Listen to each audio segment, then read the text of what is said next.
If you're not interested in video game or Celebration 5 updates, delete this podcast now. It's Monday, June 21st, and you're going to hear a lot about those topics and a few others this week in Star Wars. This Week in Star Wars is your source for new and noteworthy developments from the galaxy far, far away. I am your host, Matt Fox. And now, this week's lead stories. While it was announced a few weeks ago that Lucas would be attending Star Wars Celebration 5 this year, it was announced this week in a follow-up message from Lucasfilm that he will be appearing in an hour-long program called The Main Event, in which he will be interviewed by The Daily Show host Jon Stewart. Stewart, a self-described Star Wars fan, will question Lucas on such topics as the past, the future, interesting tidbits from the production of the Star Wars films, as well as field questions submitted by fans online. No mention was made of what evening the main event will take place, nor whether it will be a ticketed-in-advance event or first-come, first-serve available seating. What a cluster cuss that would be. Other Celebration 5 announcements in the past week are the return of the one-man Star Wars trilogy, featuring Charlie Ross, which has been featured and has been a fan favorite on national tours as well as at previous Star Wars celebrations. Also, if you have a Star Wars fan film just sitting around or almost in the bin, you have until June 24th to submit it to the Star Wars Celebration Fan Movie Challenge Awards. The winner receives the coveted Golden Droids trophy, and you can submit your entries at www.starwars.atomfilms.com. StarWars.com also has information about the artists who will be appearing at Celebration 5, as well as previews of the art that they have available. Some of the pieces look quite good, and in the past they have sold quite quickly. So if you're interested, you can get a preview at StarWars.com. 2 new actors with lines were announced this week as autograph guests at Star Wars Celebration. They are Kenneth Coley, Admiral Piet, and Tamora Morrison, Jango Fett, as well as the voice of most clones. Details about this announcement, as well as information about all of the announced autograph guests, is available at officialpics.com. More details on this and all earlier announcements is available at StarWarsCelebration.com. Star Wars Celebration 5 will be held August 12th through 15th at the Orange County Convention Center in Orlando, Florida. E3 was held last week, where the video game industry previews its coming wares, and as such there was a multitude of new Star Wars announcements, as well as previews and trailers for games that we knew were coming already. Primus Inter Pares among the announcements was a trailer for the upcoming Star Wars The Force Unleashed 2. Widely available on YouTube and at video game sites, the trailer looks totally awesome. Nearly as awesome was the new trailer for the Star Wars Old Republic MMORPG. It looked so good, I wish it weren't an MMORPG.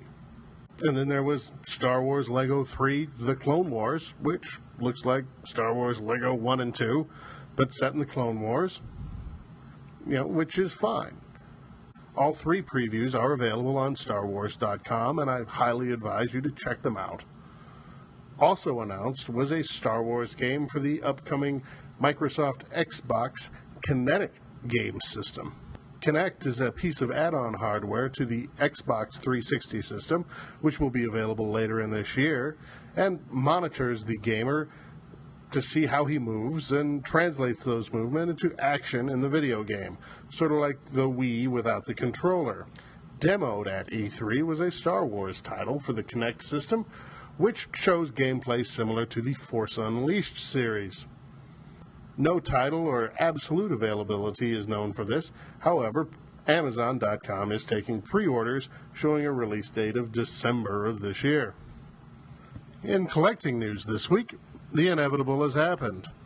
According to a forum member in the Star Wars Action News forums who brings photographic evidence to boot, new vintage and Clone Wars figures have been spotted, purchased, and opened in the United States. While reports about the new toys showing up in foreign countries had been spreading across the web over the past few weeks, this is the first confirmed sighting in the United States. If this report is accurate, and given the evidence there's no reason not to believe it isn't accurate, then one of the more interesting tidbits that we can glean from this discovery is the fact that, despite Hasbro's earlier statements, there does appear to be a street date for these figures. A close examination of the photographs shows that the unopened case clearly contains a "Do Not Open Before the Week of August 8th" label.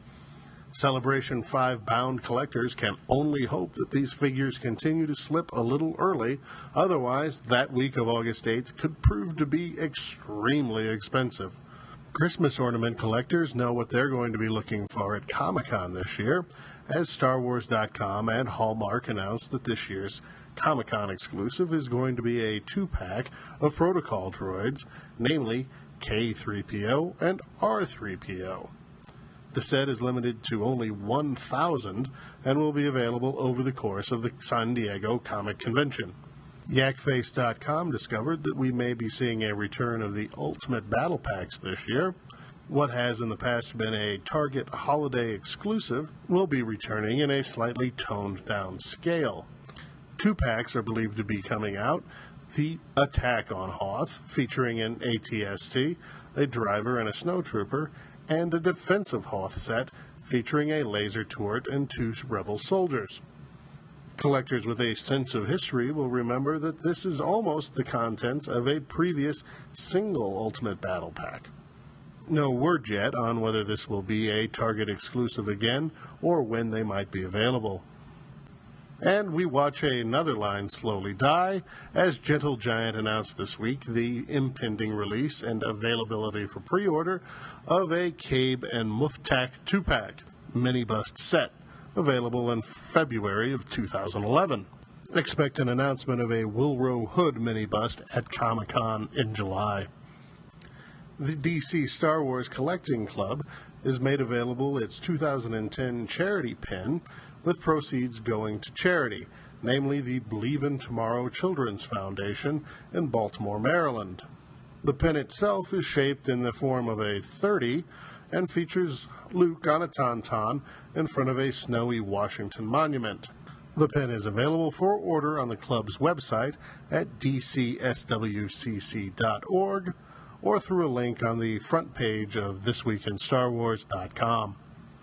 In publishing this week, DK has released the Star Wars The Clone Wars Character Encyclopedia in hardback, featuring biographical information and sketches of dozens and dozens of the animated series cartoon characters. It is available for order on Amazon.com for $11.55, and if you so choose, I highly recommend you use the link on the front page of our website. Also now available is Star Wars Insider number 118, featuring a cover story about The Force Unleashed Part 2. 2 covers are available, one through ordinary retail channels and the other through local comic book shops. And there was some news this week about the upcoming Seth Green Star Wars series.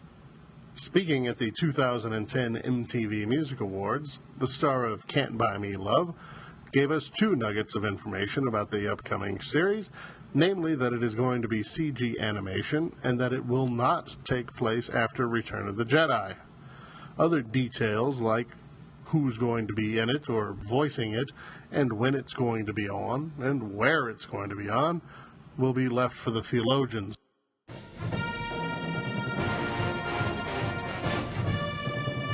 The story I reported during the collecting segment about the new vintage and Clone Wars figures showing up stateside literally came in while I was recording this episode. Prior to that, I had very little collecting news. So little, in fact, I was going to report on weird things that are out there. Sort of like that space slug oven mitt I talked about a month ago. Well, if you watch The Simpsons, and if you're a Star Wars fan, you probably watch The Simpsons, you're aware how Krusty the Clown will put his name on just about any product. from Krusty brand pork products to Krusty brand imitation gruel to Krusty's home pregnancy test. Well, I'm beginning to think the folks at Lucasfilm are not going to be outdone by the fictional cartoon clown and marketer of Krusty's multiphasic personality test. Now, I'm going to assume that the lightsaber that actually kind of works and will set you on fire isn't actually licensed by our friends in the Presidio. But then there is that Adidas World Cup commercial, which I think is supposed to be the coolest thing ever, but I don't get it because I'm an American who doesn't know soccer. But when I think of Star Wars vintage, I don't want to think of vintage clothing, especially not corsets. Yes, corsets, the things your grandmother thought were old. Well, they're available on Etsy.com if you or someone you love needs some containing. A small bit of administrative homework before we close this week.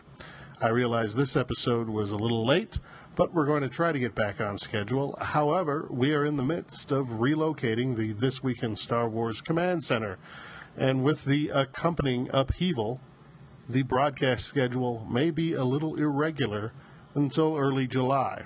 However, we will be sure to be back on the regular every Thursday schedule in time to get you prepped for Celebration 5. And at Celebration 5, it's going to be our intention to give you daily updates of the convention from the convention, including occasional interviews and possibly a roundtable. Oh boy. And that was This Week in Star Wars. Join us again next week for more news, notes, and developments from the galaxy far, far away. Visit thisweekinstarwars.com, or, for our lazier listeners, www.twisw.com, where you can find additional information about the show, past episodes, and contact information. If you have questions, comments, or story suggestions, we welcome them at host@thisweekinstarwars.com. Visit our Facebook page and start a discussion forum about topics we discussed today or things that are on your mind. This Week in Star Wars. We troll the web so you don't have to. This Week in Star Wars is not affiliated with Lucasfilm, its subsidiaries, or any other entity mentioned in this podcast, except where explicitly stated. Star Wars, the Star Wars logo, its characters, and creations are the property of Lucasfilm or their respective trademark holders. This podcast and all original content are trademarks of This Week in Star Wars. Invaluable technical assistance is provided by WebStorm Interactive. Visit www.thisweekinstarwars.com for more information.